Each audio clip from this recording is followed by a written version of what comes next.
भाइयों और बहनों, कहते हैं कि इंसान के खेल उसकी सभ्यता का आईना होते हैं। अगर हम इतिहास के पन्ने पलटें तो पाएंगे कि खेल कभी सिर्फ टाइम पास नहीं रहे, वे समाज को जोड़ने, शरीर को स्वस्थ रखने और दिमाग को तेज बनाने के साधन थे। प्राचीन भारत में चतुरंग, पचीसी, गिल्ली डंडा, कबड्डी ये सब केवल खेल नहीं थे, बल्कि जीवन की रणनीति, धैर्य और संघर्ष का पाठ पढ़ाने वाले थे। मुगल काल में शतरंज ने रणनीति की कला सिखाई और आज़ादी के बाद हॉकी, क्रिकेट, कबड्डी जैसे खेल हमारे गर्व का प्रतीक बने। लेकिन समय बदला।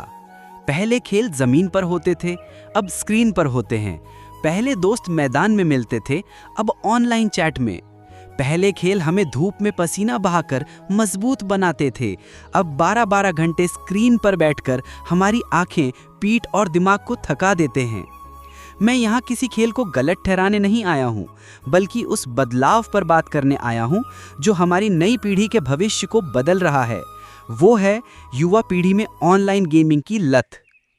भाइयों और बहनों, अगर हम आंकड़ों पर नजर डालें तो पता चलता है कि भारत में 2023 में लगभग 42 करोड़ ऑनलाइन गेमिंग यूजर्स थे और ये संख्या हर साल 20% की दर से बढ़ रही है। एनसीआरबी के आंकड़े बताते हैं कि 2022-23 में गैर जिम्मेदाराना गेमिंग और उससे जुड़े आर्थिक घाटे के कारण 60 से अधिक युवाओं ने आत्महत्या कर ली। ये सिर्फ एक आंकड़ा नहीं है, ये हर उस माँ का दर्द है जिसने अपने बेटे को मोबाइल की दुनिया में खो दिया। हर उस पिता की चिंता है जिसने अपने घर के सपनों को बेटे के गेमिंग रिचार्ज में डूबते देखा।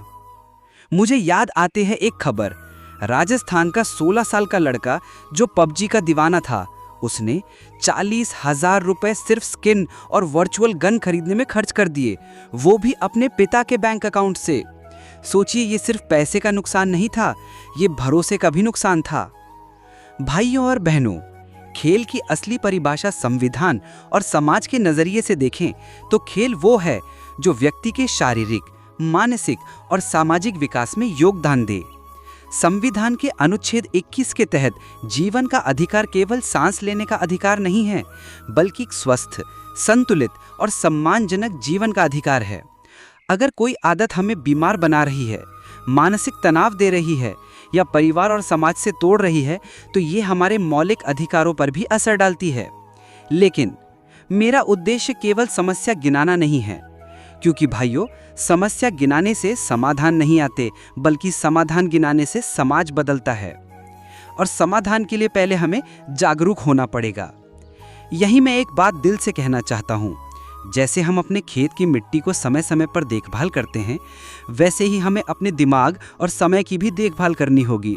अगर हम अपने बच्चों को मोबाइल देंगे तो साथ में समय देंगे, अगर हम गेम खेलने देंगे तो साथ में असली खेलों में भी भाग लेने का मौका देंगे। और हाँ, मैं यहाँ खड़ा होकर बोल रहा हूँ तो आपसे एक छोटी सी गुजारिश है। अगर आप सच में चाहते हैं कि हमारे समाज की नई पीढ़ी सिर्फ गेम के वर्चुअल लेवल में ना जिए, बल्कि असली जिंदगी के लेवल भी जीतें, तो ऐसे संदेशों को फैलाइए। ऐसी बातें अपने गांव, अपने दोस्तों, अपने स्कूल कॉलेज तक पहुंचाइए। इस काम में एक साथी आपका भी है, ये चैनल। मैंने देखा है वहाँ ऐसे ही समाज को जागरूक करने वाले, हकीकत से जोड़ने वाले वीडियो मिलते हैं। तो सुनने के बाद सब्सक्राइब, लाइक, शेयर कीजिए, ताकि ये आवाज़ सिर्फ यहाँ तक ना रहे, बल्कि हर घर, हर गांव तक पहुँचे। भाइयों और बहनों, हम ये नहीं कह सकते कि गेमिंग हमेशा बुरी है। ई स्पोर्ट्स अब एक नया करियर बन चुका है, जिसमें भारत के खिलाड़ी अंतर्राष्ट्रीय स्तर पर नाम कमा रहे हैं। लेकिन फर्क है, खेलना और खेल की लत, ये दोनों अलग चीज़ें हैं। लत हमें खा जाती है, जबकि संतुलित खेल हमें बना देता है। अभी हाल ही में केंद्र सरकार ने ऑनलाइन गेमिंग के लिए आईटी रूल्स 2023 में संशोधन किया है, जिसमें रियल मनी गेम्स पर सख्त पाबंदी, आयु सीमा और साइकोलॉजिकल सेफ्टी के प्रावधान शामिल हैं। ये एक कदम है, लेकिन सिर्फ कानून से बदलाव नहीं होगा। परिवार, स्कूल, समाज, सबको मिलकर काम करना होगा। समाधान की दिशा में कुछ कदम।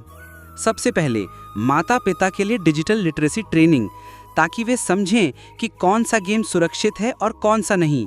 दूसरा, स्कूलों में गेमिंग अवेयरनेस वर्कशॉप्स, जैसे ड्रग्स और हेल्थ पर होती हैं, वैसे ही गेमिंग पर भी हों। तीसरा, समुदाय में असली खेलों का पुनर्जीवन, गांव में कबड्डी, क्रिकेट, फुटबॉल टूर्नामेंट को बढ़ावा। चौथा, नए करियर की समझ, अगर बच्चा गेमिंग में रुचि रखता है तो उसे ई स्पोर्ट्स, गेम डिज़ाइन और एआई के सही रास्ते पर गाइड करना। भाइयों और बहनों, अगर हम अभी से कदम नहीं उठाएंगे तो आने वाले 10 सालों में हमारी एक पूरी पीढ़ी वर्चुअल दुनिया में खो जाएगी। हमारे खेत सूने होंगे, हमारे खेल के मैदान खाली होंगे और हमारे बच्चे असली ज़िंदगी के संघर्ष के लिए तैयार नहीं होंगे। लेकिन अगर आज हमने संतुलन सिखा दिया, अगर आज हमने स्क्रीन टाइम को सीमित कर दिया, अगर आज हमने बच्चों को सिखा दिया कि असली जीत लाइफ में होती है, ना कि गेम में, तो आने वाले 25 से 30 सालों में भारत की युवा शक्ति दुनिया में सबसे स्वस्थ, सबसे क्रिएटिव और सबसे खुशहाल होगी। याद रखिए, टेक्नोलॉजी हमारे लिए है, हम टेक्नोलॉजी के लिए नहीं।